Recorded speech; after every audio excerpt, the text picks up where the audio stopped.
നമസ്കാരം. Lights camera action എന്ന നമ്മുടെ ചാനലിലേക്ക് ഒരിക്കൽ കൂടി സ്വാഗതം. ഞാൻ നിങ്ങളുടെ ശാന്തിയുള്ള ദിനേശ്. ഒരു പെൺകുട്ടി കൂടി ഞാനൊരു സാധാ പെണ്ണാണെന്ന് തെളിയിച്ചു. ആരെന്നറിയോ? ശ്രീലക്ഷ്മി അറയ്ക്കൽ. കരിയോയിലൊഴിക്കാൻ ഒരു ചട്ടമ്പിയെയും കൂട്ടിപ്പോയ 3 മഹിളാമണികളിൽ ഏറ്റവും പ്രായം കുറഞ്ഞ കുട്ടി. എത്ര ഗജപോക്കിരിയായാലും ജന്മം നൽകിയ അച്ഛനെ അറയ്ക്കുന്ന ഭാഷയിൽ അഭിസംബോധന ചെയ്തിരുന്ന പെൺകുട്ടി. വിജയകുമാറിനെ കരിയോയിലൊഴിച്ചിട്ട് അടുത്ത് ഞങ്ങൾ പോകുന്നത് ശാന്തിയുള്ള ദിനേശിൻ്റെ വീട്ടിലെന്ന് പ്രഖ്യാപിച്ചവരിൽ ഒരാൾ. ചർച്ചകളിലാണെങ്കിൽ എന്ത് അസംബന്ധവും വിളിച്ചു പറയുന്ന പുരോഗമനക്കാരി. ഇവരൊക്കെയാണ് ഇപ്പോൾ പുരോഗമനം. വിശേഷണങ്ങൾ ഈ പെൺകുട്ടിക്ക് ചാർത്താനാണെങ്കിൽ ഒരുപാടുണ്ട്. പക്ഷേ അവൾ ക്യാമറയ്ക്ക് മുന്നിൽ കരയുന്നത് കണ്ടപ്പോൾ, ഒരു തനി മലയാളി പെണ്ണായി തേങ്ങുന്നത് കണ്ടപ്പോൾ ശരിക്കും എനിക്ക് പാവം തോന്നി. ഇന്നലെ വരെ അവൾ ചെയ്തു കൂട്ടിയ പറഞ്ഞു വച്ചതൊക്കെ മറക്കാനാണിപ്പോൾ എനിക്ക് തോന്നുന്നത്. ആ കണ്ണീര് കണ്ടപ്പോൾ അവളുടെ കട്ടി കണ്ണടയൊക്കെ ഞാൻ കളിയാക്കിയിട്ടുണ്ട്. പക്ഷേ ആ കണ്ണടയ്ക്കിടയിലൂടെ നിർമ്മലമായ UKG LKG പിള്ളേർ കരയുന്നത് പോലെ ക്യാമറയ്ക്ക് മുന്നിലിരുന്ന ആ പെൺകുട്ടി കരയുന്ന കണ്ടപ്പോൾ സത്യത്തിൽ എനിക്ക് വിഷമം തോന്നി. ഇക്കഴിഞ്ഞ ഫിലിം ഫെസ്റ്റിവലിനും ടാഗോർ തിയേറ്ററിൽ വെച്ച് ഈ കുട്ടിയെ ഞാൻ കണ്ടു. കുറേ പുരോഗമനം നടിക്കുന്ന സുഹൃത്തുക്കളുമായി നിൽക്കുന്നു. നമ്മൾ മാറി ഓരത്തൂടെ നടന്നങ്ങ് പോയി. നമ്മൾ ഈ ഐറ്റത്തിനൊന്നും പറ്റിയ ആളല്ല എന്നുള്ള നിലയ്ക്ക്. ശ്രീലക്ഷ്മി എന്തു തോന്നിയ ദിവസവും പറയട്ടെ, അവർ ഇത്തരത്തിലേ ജീവിക്കൂ എന്ന് ശടിക്കട്ടെ, അതിലൊന്നും നമുക്ക് ഇടപെടാൻ പറ്റില്ല. പക്ഷേ ഒരു പെൺകുട്ടിയെയും വേശ്യ എന്നൊന്നും ആരും പറയാൻ പാടില്ല എന്ന പക്ഷക്കാരനാണ് ഞാൻ. ഒരാളെയും പറയരുത്. വേശ്യാവൃത്തി നടത്തി ജീവിക്കുന്ന ഒരാളിനെ പോലും മുഖത്ത് നോക്കി നീ വേശ്യല്ലേടി എന്ന് ചോദിക്കരുത്. ഇപ്പം നളിനി ജമീല ചേച്ചി, എനിക്ക് വേണ്ടപ്പെട്ട എൻ്റെ ഒരു ചേച്ചിയെ പോലെയാണല്ലോ നളിനി ജമീല. ചേച്ചിയെ അങ്ങനെ വിളിക്കാൻ പാടില്ല എന്ന പക്ഷക്കാരനാണ് ഞാൻ. അച്ഛൻ ഉപേക്ഷിച്ച തന്നെ വളർത്താനായി അമ്മ സക്കാത്ത് തേടി, അതായത് ഭിക്ഷ ദാനം എന്നൊക്കെ പറയാം, സക്കാത്ത് വാങ്ങാൻ പോയിട്ടുണ്ടെന്ന തുറന്നു പറച്ചിൽ കേട്ടപ്പോൾ, അങ്ങനെ കഷ്ടപ്പെട്ടാണ് എൻ്റെ അമ്മ വളർത്തിയത്, അങ്ങനെ കഷ്ടപ്പെട്ടാണ് ഞാൻ പഠിച്ചത് എന്ന് കേട്ടപ്പോൾ സത്യമായിട്ട് എനിക്ക് അവളോട് പാവം തോന്നി. ഞാനും എന്തൊക്കെയോ പറഞ്ഞിട്ടുണ്ട്. പക്ഷേ വേശ്യ എന്നൊക്കെ സംബോധന ചെയ്യുന്നത് അധർമ്മമാണ് എന്ന് വിശ്വസിക്കുന്ന ഒരാളാണ് ഞാൻ. പ്രായം കുറവല്ലേ, വിവരക്കേട് എന്താ കാട്ടിയിരിക്കാം പലപ്പോഴും. നമ്മളെല്ലാം അത് കളയണം എന്നാണ് എനിക്ക് പറയാനുള്ളത്. നമ്മുടെ മുന്നിൽ തന്നെ ശ്രീലക്ഷ്മി ജീവിക്കട്ടെ. ആ കുട്ടിയെ പരസ്യമായി മോശം വാക്കുകൾ കൊണ്ട് എന്താ പറയുക, ക്രൂരമായി പീഡിപ്പിക്കരുത്. എനിക്ക് ഇങ്ങനെ ഒരു പെൺകുട്ടിയുടെ മുഖത്ത് നോക്കി വേശ്യ എന്ന് വിളിക്കാൻ കഴിയുന്നു എന്ന് എനിക്ക് മനസ്സിലാവുന്നില്ല. അത് ശരീരം വിറ്റ് ജീവിക്കുന്നൊരു ആളായാൽ പോലും വിളിക്കരുത് എന്നാണ് എനിക്ക് നമ്മുടെ ഈ പ്രോഗ്രാം കാണുന്നവരോട് പറയാനുള്ളത്. ശ്രീലക്ഷ്മിയും നമ്മുടെ ചുറ്റും പല തരക്കാരല്ലേ. എല്ലാം മാനുകളായാൽ മുയലുകളായാൽ ഭയങ്കര ബോറായിരിക്കുമെന്നേ. കടുവയും പുലിയും സിംഹവും ചീങ്കണ്ണിയും എല്ലാം ഇതിൻ്റെ കൂടെ ഉണ്ടാവും. അതാണൊരു സമൂഹം. നമുക്ക് ശ്രീലക്ഷ്മിയോട് അങ്ങനെ എന്താ പറയുക, കാണാം, ക്ഷമിക്കാം.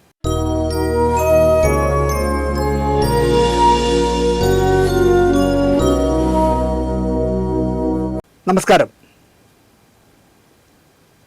നമുക്ക് പെട്ടെന്ന് ഓർമ്മകൾ മറന്നു പോകുന്നവരായതുകൊണ്ട് ഒരു കണക്കിന് നല്ലതാണ്. എല്ലാം മനസ്സിൽ സ്വരുക്കൂട്ടി വയ്ക്കുന്നതിനേക്കാൾ മാഞ്ഞു മാഞ്ഞു പോകുന്നത് തന്നെയാണ് നല്ലത്. ഒരു സിനിമ സംവിധാനം ചെയ്യുകയും ആ സിനിമ ശ്രദ്ധേയമാവുകയും ചെയ്ത ശേഷം പിന്നീട് ഒരു സിനിമ ചെയ്യാൻ കഴിയാതെ പോയ നിരവധി ഹതഭാഗ്യന്മാരുള്ള നാടാണ് ഇവിടെ. ഇതിൽ കമൻ്റ് ഇടാൻ പറ്റാത്തതുകൊണ്ട് പറയില്ല, അല്ലെങ്കിൽ നീ ഒരു പടമല്ലേ ചെയ്തുള്ളൂ എന്ന് കേൾക്കും. എനിക്കതെല്ലാം പ്രയാസമില്ല. കാരണം ഞാൻ വേറെ പല വഴിയിലും പോയല്ലോ, സീരിയലായിട്ടും ഇപ്പോൾ യൂട്യൂബായിട്ടും ഒക്കെ ഞാൻ പല വഴിയിലൂടെ പോയി. പക്ഷേ ഒരു സിനിമ ചെയ്യുകയും ആ സിനിമ വലിയ വിജയമാവുകയും ചെയ്ത ശേഷവും രണ്ടാമതൊരു സിനിമ കിട്ടാതെ പോയവരെ പറ്റി ആലോചിക്കുമ്പോൾ, ഇല്ലത്തുനിന്ന് ഇറങ്ങുകയും ചെയ്ത അമ്മാത്ത് എത്തിയില്ല എന്ന് പറഞ്ഞതുപോലെ സിനിമാ സംവിധായകൻ എന്നുള്ള ലേബലിൽ ഇറങ്ങുകയും എങ്ങും എത്താതെ പോയ ഒരുപാട് ഹതഭാഗ്യരുണ്ട്.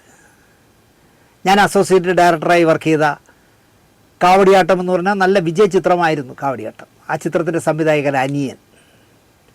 ലോഹിതദാസിൻ്റെ തിരക്കഥയിൽ ശാന്തികൃഷ്ണയും മുരളിയും വെച്ച് മനോഹരമായൊരു സിനിമ ചെയ്ത ചകോരം ചെയ്ത MA വേണു.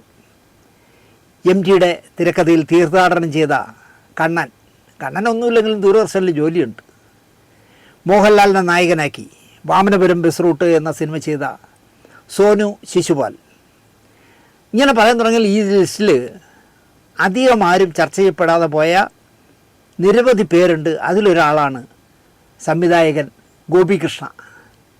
സംവിധായകൻ ഗോപികൃഷ്ണയെ അറിയാമെന്ന് ചോദിച്ചാൽ പുതിയ തലമുറയ്ക്ക് എന്തായാലും അറിയാൻ വഴിയില്ല. പഴയ തലമുറ ഒരു 40 വർഷം മുമ്പുള്ളവർ ചിലപ്പോൾ പറയും എവിടെയോ ഈ പേര് കേട്ടിട്ടുണ്ടല്ലോ എന്ന് പറയും. ഗോപികൃഷ്ണ 1985 റിലീസായ പ്രിൻസിപ്പാൾ ഒളിവിൽ എന്ന രസകരമായ സിനിമ കഥയും തിരക്കഥയും സംഭാഷണവും ഒക്കെ എഴുതി സംവിധാനം ചെയ്ത ആളാണ് ഗോപികൃഷ്ണ. അദ്ദേഹത്തിൻ്റെ യഥാർത്ഥ പേര് എൽ ഗോപികൃഷ്ണൻ. സിനിമയിലെത്തിയപ്പോൾ ഗോപികൃഷ്ണ എന്നായി.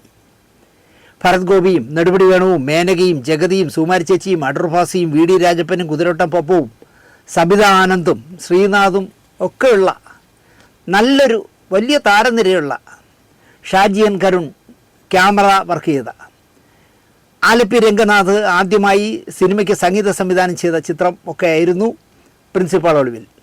1985 ഫെബ്രുവരി 15 ഈ സിനിമ തിയേറ്ററിലെത്തി. നല്ല വിജയമായിരുന്നു. സംവിധായകൻ്റെ സുഹൃത്തായ ഗോപാലകൃഷ്ണൻ നായരും KP ശശിയുമായിരുന്നു ഇതിൻ്റെ നിർമ്മാതാക്കൾ. ഈ KP ശശി എൻ്റെ നാട്ടുകാരനാണ്.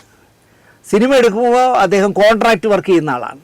പക്ഷേ എൻ്റെ നാട്ടിൽ അദ്ദേഹം ജീവിച്ച് അവസാനിക്കുമ്പോൾ ഒരു ബ്ലൈഡ് കമ്പനി എന്ന് വേണമെങ്കിൽ പറയാം, സ്വർണം പണയം വാങ്ങിച്ചിട്ട് പലിശയ്ക്ക് കൊടുക്കുന്ന സ്ഥാപനം നടത്തിയിരുന്ന ആളാണ്. എന്നോട് നല്ല ബന്ധമായിരുന്നു. നല്ല സുമുഖനായ മനുഷ്യനാണ്. ഫൈനാൻസിങ് കമ്പനി കൂടെ ജോലി ചെയ്യാൻ ഒരു ബിരുദന വെച്ചു. ബിരുദന വെച്ചത് ഞാൻ കൂടുതൽ ഡീറ്റെയിൽ പറഞ്ഞാൽ വേണ്ട, എനിക്ക് വേണ്ടപ്പെട്ട ഒരാളിൻ്റെ അനന്തരവനാണ്. ഒരുത്തനെ ജോലിക്ക് വെച്ചു. ഇവ എന്ത് ചെയ്യുന്നു വെച്ചാൽ ഇങ്ങേര് തൂവള ഷർട്ടും തൂവള മുണ്ടും കൊടുത്ത് നല്ല സുമുഖനായ വിളുവിളുകളായിരിക്കുന്ന ആളാണ്. അദ്ദേഹം രാവിലെയും വൈകിട്ടും ബാങ്കിൽ വരും പോവും. ബാക്കിയൊക്കെ ഈ ചെറുപ്പക്കാരനെ വിശ്വസിച്ച് വെച്ചതാണ്. അവൻ ഈ പണയം കിട്ടിയ കിലോ കണക്ക് സ്വർണവും കൊണ്ട് അവൻ അങ്ങ് മുങ്ങി മലേഷ്യയിലോ സിംഗപ്പൂരോ എവിടെ ഇപ്പോൾ കളഞ്ഞ്. പണയം വെച്ചവരെല്ലാം കൂടെ വന്നപ്പോൾ ആകെ പ്രശ്നമായി. അവസാനം ഈ KP ശശി എന്ന് പറഞ്ഞ പ്രിൻസിപ്പാൾ ഒളിവിൽ എന്ന് പറഞ്ഞ സിനിമയുടെ മെയിൻ പാർട്ട്ണറായിരുന്ന KP ശശി തൂങ്ങി മരിച്ചു. 80കളിലെ ന്യൂ വേവ് സിനിമകളുടെ ഗണത്തിൽപ്പെടുത്താവുന്നതായിരുന്നു പ്രിൻസിപ്പൽ ഒളിവിൽ എന്ന് ഞാൻ പറയും. തിരുവനന്തപുരത്ത് വെള്ളയമ്പലത്ത് പ്രവർത്തനം ആരംഭിച്ച ചിത്രലേഖ ഫിലിം സൊസൈറ്റിയുടെ പിറകുവശത്ത്, ആ കെട്ടിടത്തിൻ്റെ പിറകുവശത്ത് സ്വയംവരം എന്ന സിനിമ അടൂർ ഗോപാലകൃഷ്ണൻ ചിത്രീകരിക്കുന്നത് അറിഞ്ഞിട്ട് കോളേജിൽ പോകാതെ ഷൂട്ടിംഗ് കണ്ടു നിന്നവനായിരുന്നു ഗോപികൃഷ്ണൻ. മധുവിൻ്റെയും ശാരദയുടെയും KPSC ലളിതയുടെയും ഒക്കെ രംഗങ്ങൾ അടൂർ ഗോപാലകൃഷ്ണൻ ചിത്രീകരിക്കുന്നത് നോക്കി നിന്നപ്പോൾ കോളേജിൽ പോകേണ്ടതാണല്ലോ എന്നുള്ള കാര്യം മറന്നുപോയി. കുറച്ച് നാൾ കഴിഞ്ഞപ്പോൾ അമിതാഭ് ബച്ചനും ശ്രീദേവിയും ഒരു പാട്ട് സീന് ചിത്രീകരിക്കാനായി കോവളത്ത് വന്നതറിഞ്ഞ് അവിടെയും പോയി.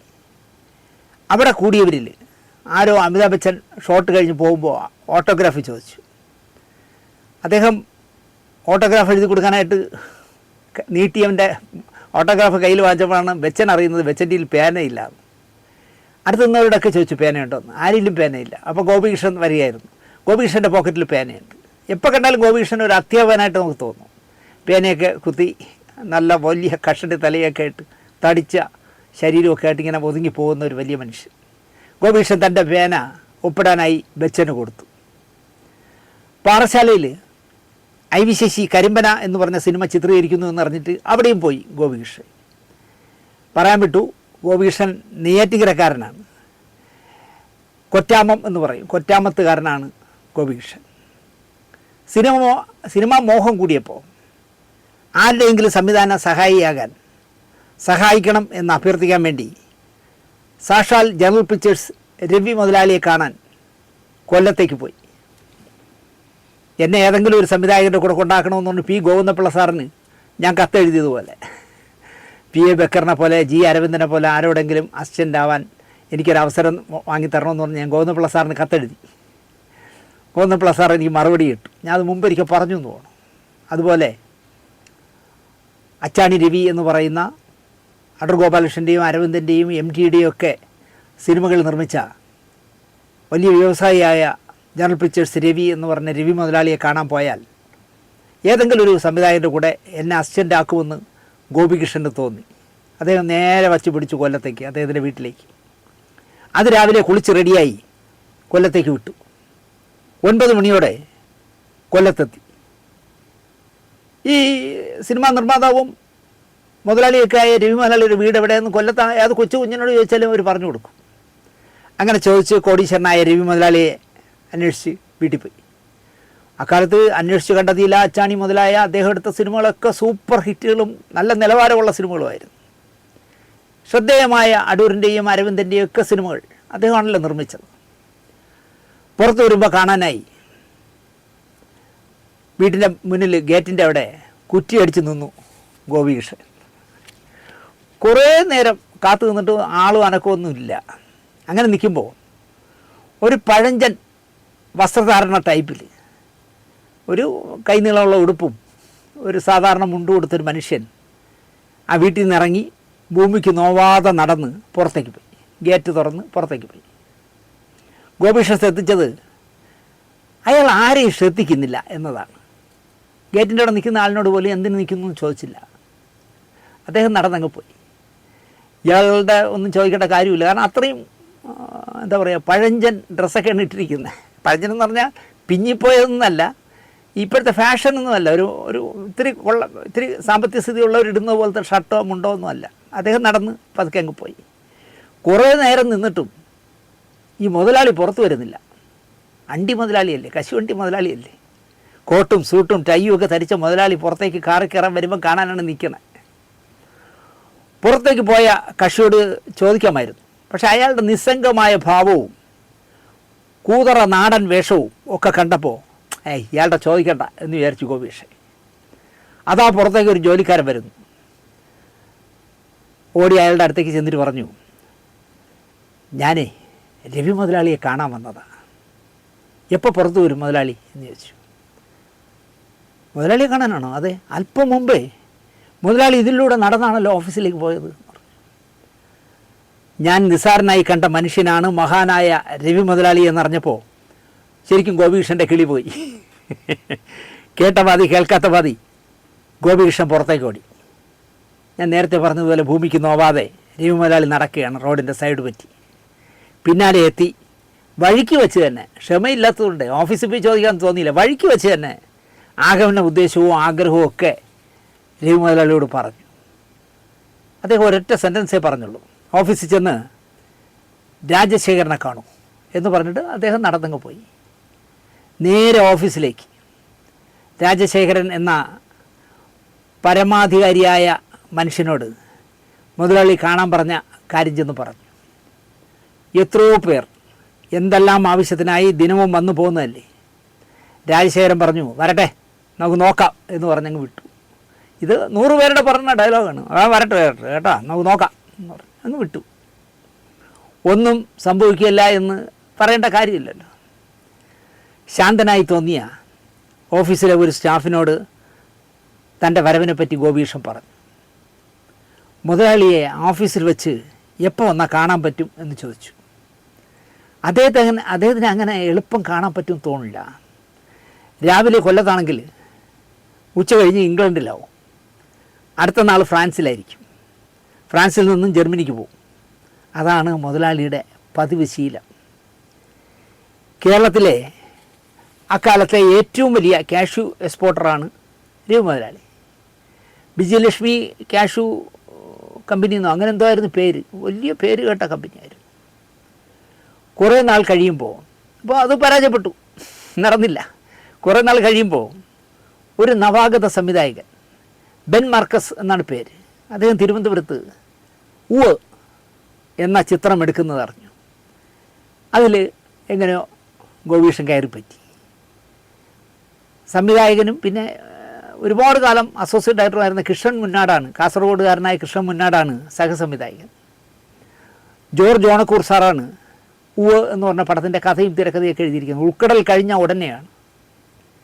പൂന ഫിലിം ഇൻസ്റ്റിറ്റ്യൂട്ട് സന്തതിയായ ശങ്കർ മോഹൻ, നിങ്ങൾക്കറിയാമായിരിക്കും, ഞാൻ ഒരുപാട് വിമർശിച്ചിട്ടുള്ള ശങ്കർ മോഹൻ, കെ ആർ നാരായണൻ അക്കാഡമിയിലിരുന്ന് അടൂരിൻ്റെ കൂടെ ഇരുന്നിട്ട് കാണിച്ച കുഴപ്പങ്ങളെപ്പറ്റി നമ്മൾ ഒരുപാട് എപ്പിസോഡ് ചെയ്തിട്ടുണ്ട്. ആ ശങ്കർ മോഹനും ജലജിയുമാണ് ഉവ്വ് എന്ന് പറഞ്ഞ പടത്തിലെ നായകനും നായിക.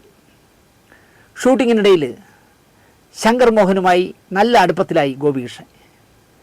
ശങ്കർ മോഹൻ ഗോപികൃഷ്ണന് ഒരു സമ്മാനം നൽകി. ലെനി ലിപ്റ്റൺ എഴുതിയ ഇൻഡിപെൻഡൻസ് ഫിലിം മേക്കിംഗ് എന്ന് പറഞ്ഞൊരു പുസ്തകം, ഒരു തടിച്ച പുസ്തകം ഗോപികൃഷ്ണൻ നൽകി. അതാണ് സമ്മാനം. അഭിനയവും സംവിധാനവും മേക്കപ്പും എല്ലാം സമഗ്രമായി പ്രതിപാദിക്കുന്ന പുസ്തകമാണത്.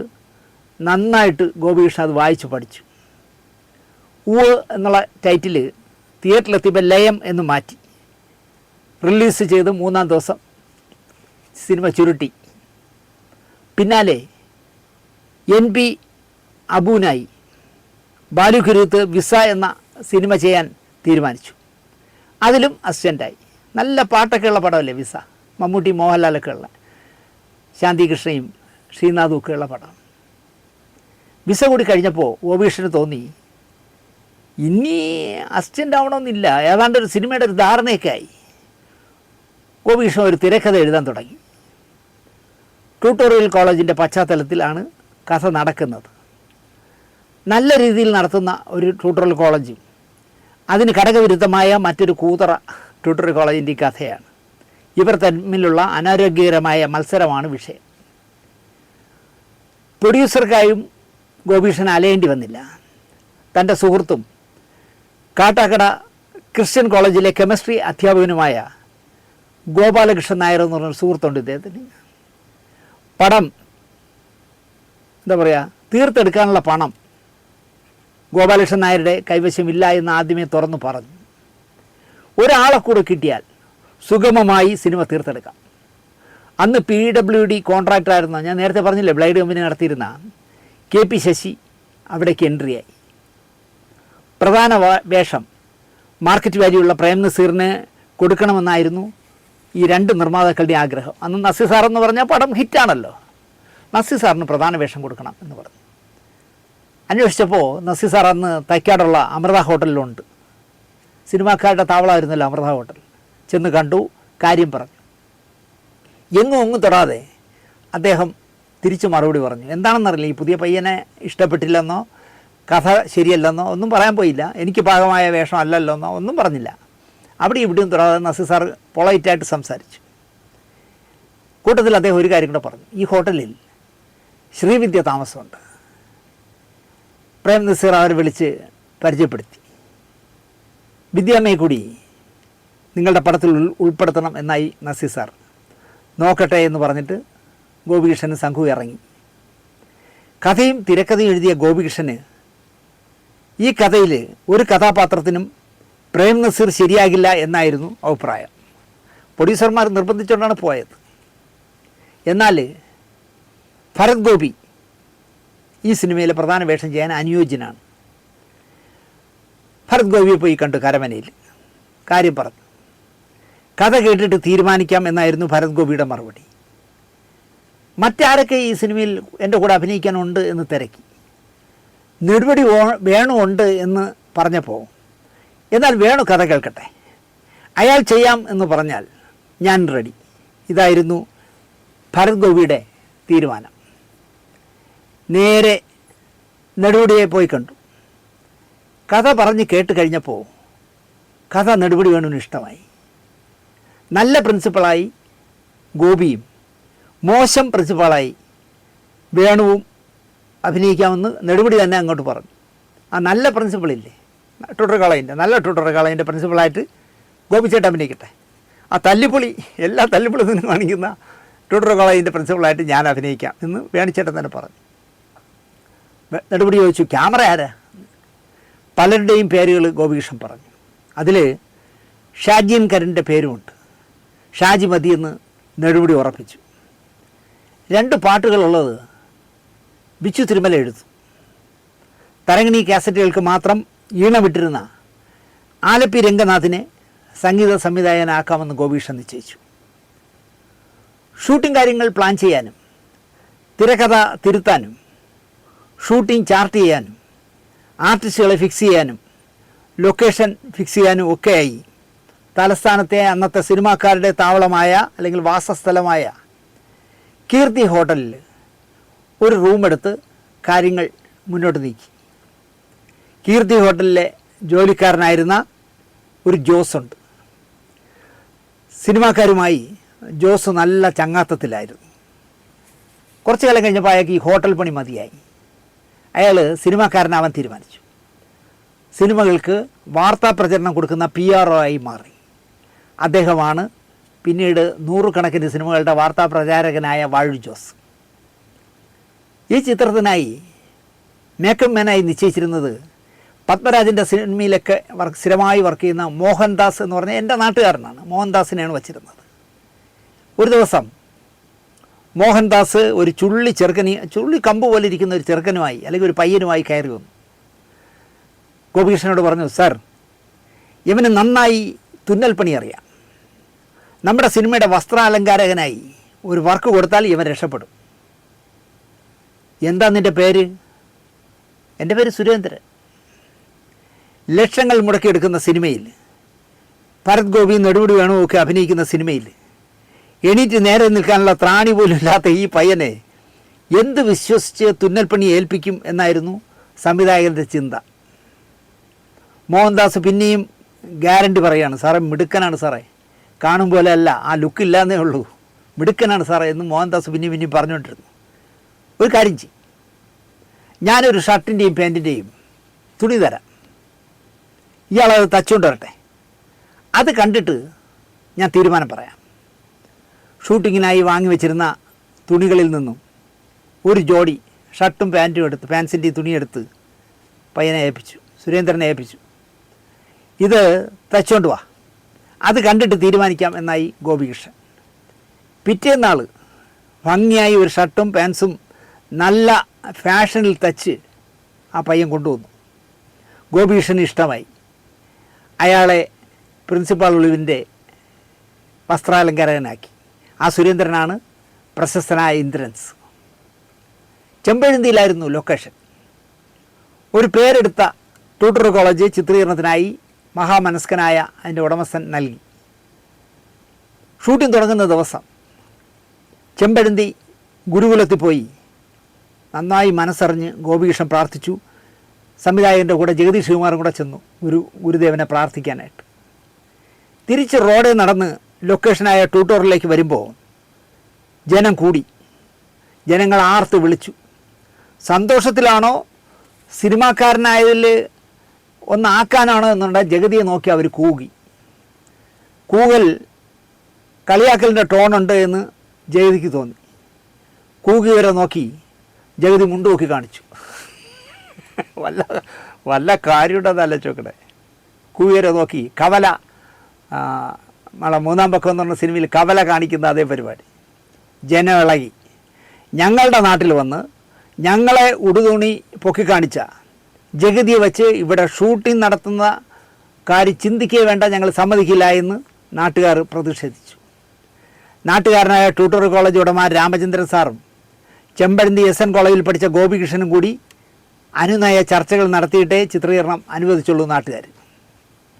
2-3 പേർ ചേർന്ന് ഒരു സിനിമ തട്ടിക്കൂട്ടാം എന്ന് പറഞ്ഞ് പലരും എന്നെ സമീപിച്ചപ്പോഴൊക്കെ ഞാനത് നിരുത്സാഹപ്പെടുത്തുകയാണ് ചെയ്തത്. വെറുതെ പൊങ്ങച്ചം പറയല്ല. ഞങ്ങൾ 3 പേരും കൂടെയാണ് പാർട്ണർ, ഞങ്ങൾ 3 പേരും കൂടെ ചെയ്യാം, പൈസ ഉണ്ട് ഞങ്ങളിൽ എന്നൊക്കെ പറഞ്ഞു. ഒരാളെയും ഞാൻ കൈ കൊടുത്തിട്ടില്ല. ജ്യേഷ്ഠ അനുജന്മാർ പോലും ഒരു മനസ്സോടെ നിൽക്കാത്ത ഈ നാട്ടിൽ വ്യത്യസ്ത ജീവിത പശ്ചാത്തലവും വ്യത്യസ്ത സ്വഭാവവും ഉള്ള 3 പേർ ചേർന്നാൽ അത് നിലനിൽക്കണമെന്നില്ല എന്നാണ് എൻ്റെ വിശ്വാസം. ഒരുത്തൻ തെക്കോട്ട് പോകുമ്പോൾ മറ്റൊരുത്തൻ കിഴക്കോട്ട് പോകും, മൂന്നാമൻ നിന്നിടത്ത് തന്നെ നിൽക്കും. എങ്ങനെ അങ്ങനെയുള്ള 3 പേരെ വെച്ചുകൊണ്ട് ഒരു സിനിമ പിടുത്തം നന്നാവും? എങ്ങനെ പൂർത്തിയാക്കും? നടക്കില്ല. ജയൻ അഭിനയിച്ച് പൂർത്തിയാക്കി സെൻസറിങ് കഴിഞ്ഞ് റിലീസിങ് ഡേറ്റ് നിശ്ചയിച്ച് പത്രങ്ങളിൽ പരസ്യമൊക്കെ കൊടുത്ത സിനിമയായിരുന്നു പഞ്ചപാണ്ഡവർ. കൂട്ടുകാർ തമ്മിൽ, പാർട്ണർമാർ തമ്മിൽ തെറ്റിയപ്പോൾ ആ പടം റിലീസ് ചെയ്യാൻ പറ്റിയില്ല. MG എഴുതി ഹരിഹരൻ സംവിധാനം ചെയ്ത, പിന്നീട് മാദക നർത്തകിയായിട്ടൊക്കെ മാറിയ അനുരാധ ആദ്യമായിട്ട് ക്യാമറയുടെ മുന്നിൽ നിന്ന എവിടെയോ ഒരു ശത്രു എന്ന് പറഞ്ഞൊരു സിനിമയുണ്ട്. ഇതുപോലെ തന്നെ എല്ലാ പണിയും പൂർത്തിയാക്കി സെൻസറിങ്ങും കഴിഞ്ഞ ശേഷം ആ പടം ഇതുവരെ തിയേറ്ററിൽ വന്നിട്ടില്ല. ആ കഥ എടുത്തിട്ടാണ് 7ാം വരവെന്ന് പറഞ്ഞ് വീണ്ടും MG സ്ക്രിപ്റ്റൊക്കെ തിരുത്തി ഹരിഹര സാർ സംവിധാനം ചെയ്ത ഏഴാം വരവ്. ഗോപികൃഷ്ണൻ പ്രിൻസിപ്പൽ ഒളിവിൽ കഥയും തിരക്കഥയും എഴുതി തീർന്നപ്പോൾ അത് ഞാൻ നിർമ്മിക്കാം എന്ന് പറഞ്ഞു വന്ന സുഹൃത്തായിരുന്നു ഗോപാലകൃഷ്ണൻ എന്ന് ഞാൻ പറഞ്ഞല്ലോ. കാട്ടാക്കട ക്രിസ്ത്യൻ കോളേജിലെ കെമിസ്ട്രി അധ്യാപകൻ. ഒരു സിനിമ എടുക്കാനുള്ള അടങ്ങാത്ത മോഹമുണ്ട് ഗോപാലകൃഷ്ണൻ നായർക്ക്. എന്നാൽ ഒരു സിനിമ പൂർത്തീകരിക്കാൻ വേണ്ട തുക അദ്ദേഹത്തിൻ്റെ ഇല്ല. ഒരു പാർട്ട്ണർ കൂടി ഉണ്ടായാൽ ഓക്കെ. അങ്ങനെയാണ് PWD കോൺട്രാക്ടറായിരുന്ന KP Sasi പങ്കാളിയായത്. ചിലവിൻ്റെ 60% KP Sasi ഇടും, 40% ഗോപാലകൃഷ്ണൻ നായർ ഇടും എന്നാണ് അവർ തമ്മിലുണ്ടായിരുന്ന ധാരണ. അങ്ങനെ പടം ചിത്രീകരിച്ച് തീർത്തു. അക്കാലത്ത് കേരളത്തിലെ വിതരണക്കാരിൽ, നിർമ്മാതാക്കളിൽ പേരുകേട്ട ഒരാളായിരുന്നു റോയൽ ഫിലിംസ് അച്ചൻകുഞ്ഞ്. സ്വന്തമവിടെ ബന്ധമവിടെ, ഇതാ ഇന്നു മുതൽ, പൊന്ന് തുടങ്ങി കുറേ സിനിമകൾ നിർമ്മിച്ച ബാനറാണ് ഈ പറയുന്ന റോയൽ ഫിലിംസ്. അവർ വിതരണക്കാരുമാണ്. റോയൽ അച്ചൻകുഞ്ഞ് പ്രിൻസിപ്പൽ ഒളിവിൽ വിതരണത്തിനെടുത്തു. ഒരു അധ്യാപകൻ കൂടിയായതിനാൽ ഗോപാലകൃഷ്ണൻ നായർ അധിക സമയമൊന്നും സിനിമയുടെ പിന്നാലെ ഉണ്ടായിരുന്നില്ല.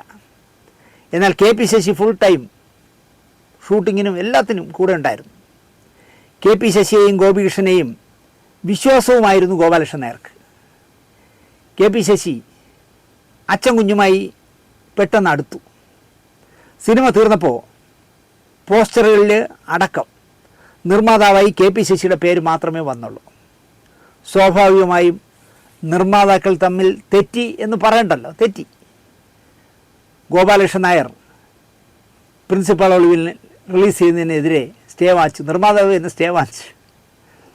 KP ശശിയും പെട്ടു, റോയൽ അച്ചൻകുഞ്ഞും പെട്ടു. നവാഗതനായ സംവിധായകൻ കൂരിരുട്ടിലുമായി.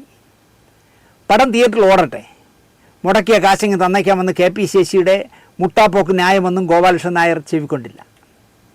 പോസിറ്റീവിൽ പേര് വയ്ക്കുക, പോസ്റ്ററിൽ പേര് വയ്ക്കുക, മുടക്കിയ കാശ് റിലീസിന് മുമ്പ് തിരിച്ചു തരിക, എന്നാൽ മാത്രമേ റിലീസിനായി കേസ് പിൻവലിക്കൂ എന്നായി ഗോപാലകൃഷ്ണൻ നായർ. ഗോപികൃഷ്ണൻ കഥ എഴുതി, തിരക്കഥ എഴുതി, സംവിധാനം ചെയ്തതിന് പ്രതിഫലം കൊടുക്കണമല്ലോ. ആ പ്രതിഫലത്തിൻ്റെ കൂടെ ബാക്കി തുക കൂടിയിട്ട് ഗോപാലകൃഷ്ണൻ നായർക്ക് കൊടുക്കാൻ സംവിധായകൻ നിർദ്ദേശിച്ചു. വിതരണക്കാരൻ അത് ചെയ്തു, പ്രശ്നം പരിഹരിച്ചു. പടം വലിയ വിജയമായി തിയേറ്ററുകളിൽ. പക്ഷേ പടം വിജയിച്ചിട്ടും ഗോപികൃഷ്ണനെ തിരക്കി പുതിയ ഒരു പടം ചെയ്യാൻ ആരും വന്നില്ല. ഒരു ഗ്രൂപ്പിലും പെടാത്ത തൻ്റെ പ്രശ്നമാണ് അതെന്ന് ഗോപികൃഷ്ണൻ പറയും. ഏതെങ്കിലും ഗ്രൂപ്പിൽപ്പെട്ടവർക്കേ സിനിമ ഉണ്ടാവുകയുള്ളൂ, ആർട്ടിസ്റ്റുകളുടെ ഡേറ്റും കിട്ടുകയുള്ളൂ. അതാ വരുന്ന ഒരു ചെറുപ്പക്കാരൻ, സംവിധായകൻ്റെ നാട്ടിലുള്ള ആൾ തന്നെ. ലക്ഷങ്ങൾ കൈവശമുള്ള ധാരാളിയായ ഒരു പണക്കാരനൊന്നുമല്ല. പക്ഷെ അയാളുടെ കയ്യിൽ നല്ല സ്വാധീനമുള്ള ഒരു സ്വാമിയുണ്ട് കൂടെ. സ്വാമി അരുൾദാസ്. നല്ല പിടിപാടുള്ള ആളാണ് ഈ സ്വാമി. സിനിമയോട് ഈ പയ്യന് വലിയ മോഹം, എന്താ പറയുക, അത് അദ്ദേഹത്തിന് മനസ്സിലായി. അരുൾദാസിൻ്റെ സപ്പോർട്ട് ഈ പയ്യനെ സിനിമയിലേക്ക് അടുക്കാൻ പ്രേരിപ്പിച്ചു. സംവിധായകനെയും കൂട്ടി ഈ നിർമ്മാതാവ് പയ്യൻ അരുൾദാസിൻ്റെ അടുത്ത് ചെന്നു സംസാരിക്കുന്നു. നമുക്ക് സിനിമ തുടങ്ങാം, ബാക്കിയെല്ലാം ഞാൻ ഏറ്റുമെന്ന് അരുൾദാസ് ഉറപ്പ് കൊടുത്തു.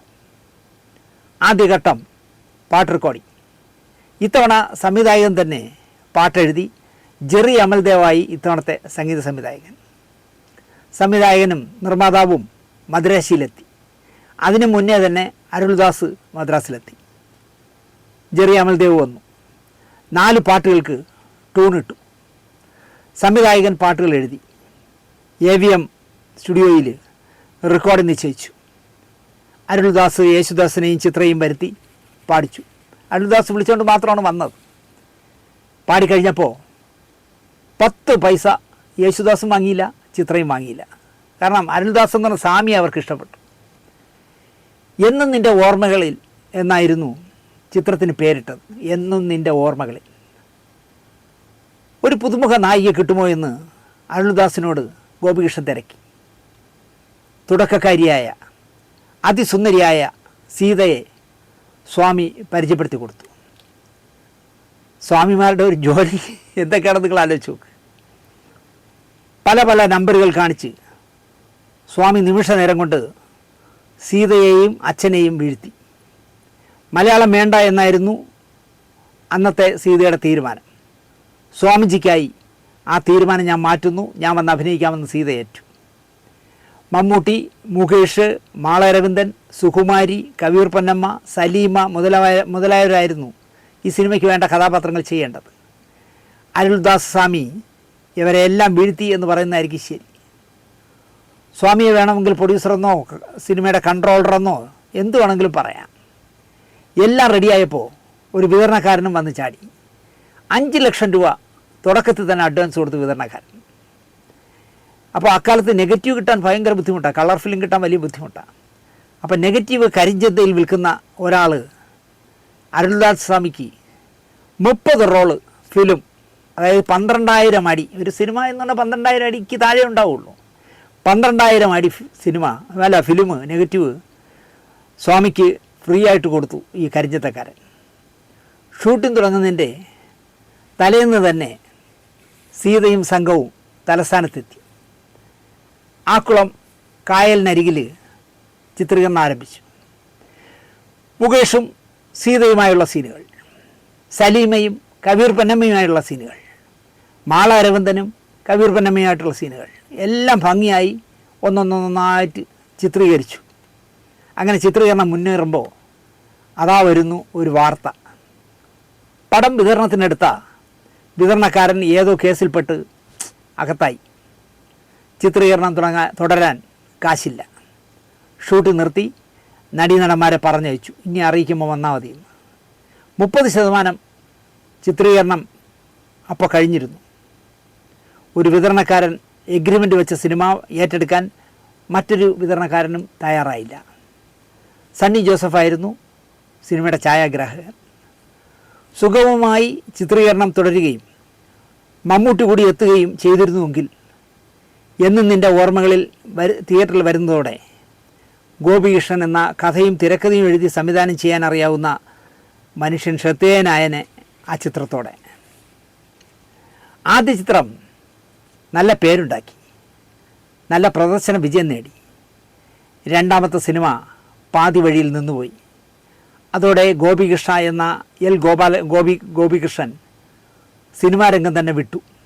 പിന്നെ അദ്ദേഹം ഡോക്യുമെൻ്ററി സംവിധായകനായി മാറി.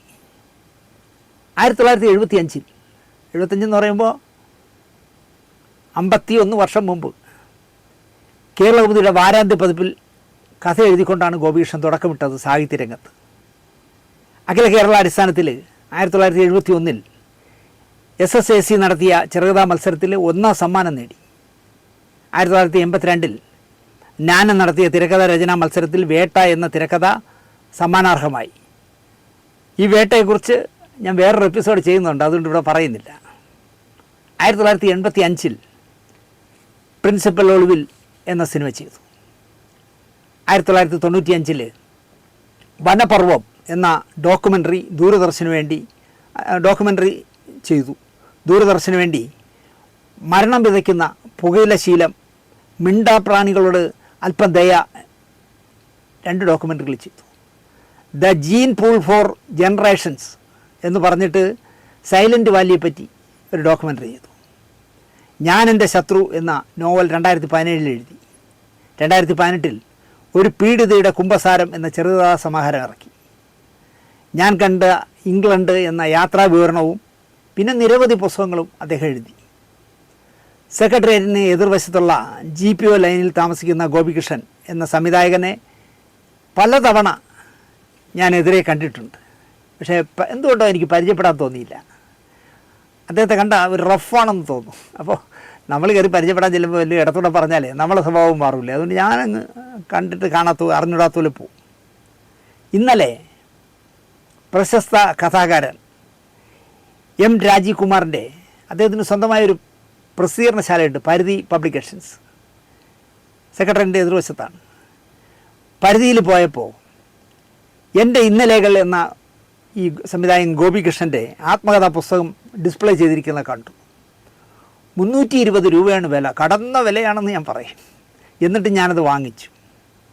40 വർഷം മുമ്പ് വീട്ടിലറിയാതെ സിനിമ കാണുന്ന കാലത്ത് നമ്മളെ രസിപ്പിച്ച സംവിധായകൻ്റെ പുസ്തകമല്ലേ, അതുകൊണ്ട് വാങ്ങിച്ചു, വായിച്ചു. രാജീവ് കുമാറിനോട് ഗോപികൃഷ്ണനെ പറ്റി ചോദിച്ചു. ഫോൺ നമ്പറുണ്ടോ എന്ന് തിരക്കി. അദ്ദേഹം നമ്പർ പറഞ്ഞു തന്നു. ഫീഡ് ചെയ്യുമ്പോഴാണ് അറിയുന്നത് എൻ്റെ ഫോണിൽ ഗോപികൃഷ്ണൻ്റെ നമ്പറുണ്ട്. വീട്ടിൽ ചെന്നിട്ട് വിളിക്കണം എന്ന് കരുതി. പിന്നെ വേണ്ടാന്ന് തോന്നി. താല്പര്യമില്ലാതെ സംസാരിച്ചാലോ എന്നൊരു സന്ദേഹം. നെയ്യാറ്റിൻകരയ്ക്ക് അടുത്ത് കൊറ്റാമം എന്ന ഗ്രാമത്തിലെ സ്ഥലവാസിയാണ് അദ്ദേഹം. വർഷങ്ങളായി GP റോഡിൽ താമസിക്കുന്നു. എനിക്ക് എപ്പോഴും തോന്നിയിട്ടുള്ളൊരു കാര്യം, സിനിമ ഒരു ഭാഗ്യത്തിൻ്റെ മേഖലയാണ്. സിനിമ ഒരു ഗോഡ് ഫാദർ വേണ്ട രംഗമാണ്. സിനിമ വിജയിക്കുന്നവർക്കുള്ള കലയാണ്. ഭാഗ്യവും ഗോഡ് ഫാദറും വിജയവും ലഭിക്കാത്ത ഒരാളും സിനിമയിൽ വിജയിച്ചിട്ടില്ല എന്നുള്ളതിന് ഏറ്റവും നല്ല തെളിവ് അല്ലെങ്കിൽ ഏറ്റവും വലിയ രക്തസാക്ഷി ഞാൻ തന്നെയാണ്. എനിക്കൊരു ഗോഡ് ഫാദർ ഇല്ലായിരുന്നല്ലോ. അതുപോലെ തന്നെ നിർഭാഗ്യവാനുമായിരുന്നിരിക്കാൻ ഞാൻ. അപ്പോൾ എൻ്റെ സിനിമ ഓടിയതുമില്ല. മൂന്നും കൂടെ ആയതുകൊണ്ടായിരിക്കാം ഞാൻ സിനിമയിൽ ഒതുങ്ങിപ്പോയത്. ഇത് മൂന്നും ഉള്ളവരാണ് വച്ചടി വെച്ച് കയറുന്നത്. നല്ലൊരു സിനിമ, ഓടുന്ന സിനിമ, ആളുകൾക്ക് ഇഷ്ടപ്പെട്ടൊരു സിനിമ സംവിധാനം ചെയ്തിട്ടും മലയാള സിനിമയിൽ നിന്ന് പാർശ്വവൽക്കരിക്കപ്പെട്ടു പോയ സംവിധായകരിൽ ഒരാളാണ് ഗോപികൃഷ്ണ. ഈ സംവിധായകന് ജീവിതത്തിൽ സംഭവിച്ച ഒരു വലിയ ചതിയുടെ കഥ എനിക്ക് പറയാനുണ്ട്. സത്യത്തിൽ അതാണ് ഞാൻ ആദ്യം ചെയ്യാനിരുന്നത്. പക്ഷെ അത് ചെയ്യുമ്പോൾ ഇയാൾ പറയുന്ന സംഭവമൊന്നും ആയിരിക്കില്ല. ഈ പറയുന്ന ഗോപികൃഷ്ണൻ ആര് എന്ന് ആരും ചോദിക്കാതിരിക്കാനാണ് ഗോപികൃഷ്ണൻ ആര് എന്നുള്ള എപ്പിസോഡ് ആദ്യം ചെയ്തത്. അപ്പോൾ ഇത് നിങ്ങൾ കണ്ടു കഴിയുമ്പോൾ നിങ്ങൾക്ക് ഗോപികൃഷ്ണനെക്കുറിച്ചൊരു പിക്ചർ ഉണ്ടായിക്കാണും. ഗോപികൃഷ്ണൻ്റെ ജീവിതത്തിലുണ്ടായ സംഭവിച്ച ചതിയുടെ കഥ വരുന്ന വെള്ളിയാഴ്ച ഞാൻ പറയാം. അപ്പോഴും നിങ്ങൾ മൂക്കത്ത് വിരൽ വയ്ക്കും, അയ്യോ എന്ന് ചോദിക്കും. ആ കഥ വെള്ളിയാഴ്ച പറയാമെന്ന് പറഞ്ഞുകൊണ്ട് ഈ എപ്പിസോഡ് ഇവിടെ അവസാനിപ്പിക്കുന്നു. നന്ദി, നമസ്കാരം.